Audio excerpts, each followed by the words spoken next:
প্রয়োজনীয় রক্ষণাবেক্ষণের অভাব, ব্যবস্থাপনাগত দুর্বলতা আর নানা অনিয়মের কারণে দীর্ঘ ৫ বছর ধরে কুমিল্লায় বন্ধ ডেমু ট্রেন। এতে চরম ভোগান্তিতে পড়েছেন কুমিল্লা, নোয়াখালী ও চট্টগ্রাম রুটের হাজারো নিয়মিত যাত্রী।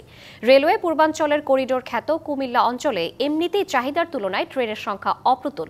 তার উপর ডেমু বন্ধে সেই সংকট যেন এখন অসহনীয় পর্যায়ে পৌঁছেছে। স্বল্প আয়ের মানুষের যাতায়াত সহজ করতে ২০১২ সালে চীন থেকে ৬০০ কোটি টাকা ব্যয়ে ২০ সেট ডেমু ট্রেন আমদানি করেছিল তৎকালীন সরকার।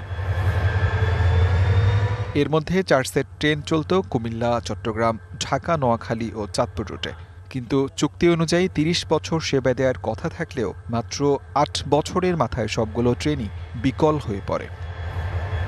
এমনই এক বিকল ডেমো পড়ে আছে কুমিল্লার লাকসাম লোকোশেডে। ৬ বছরের মধ্যেই তদারকির অভাবে প্রায় ৩০ কোটি টাকার এই ট্রেনটি এখন রেলওয়ের অচল এক স্মৃতিচিহ্ন।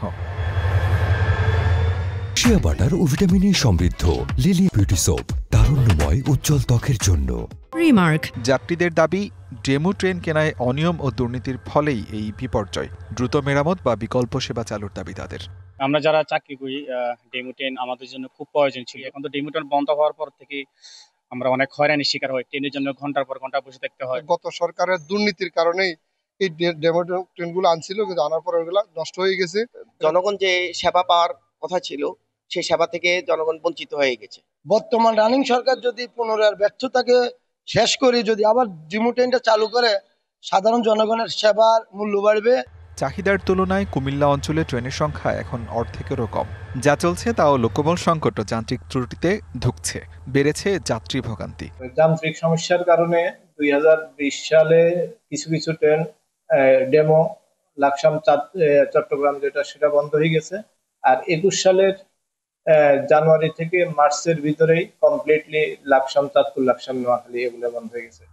রেলওয়ে বিশেষজ্ঞরা বলছেন, ডেমু প্রকল্পে শুরু থেকেই প্রযুক্তিগত দুর্বলতা ও প্রশিক্ষণহীন জনবল বড় বাধা ছিল।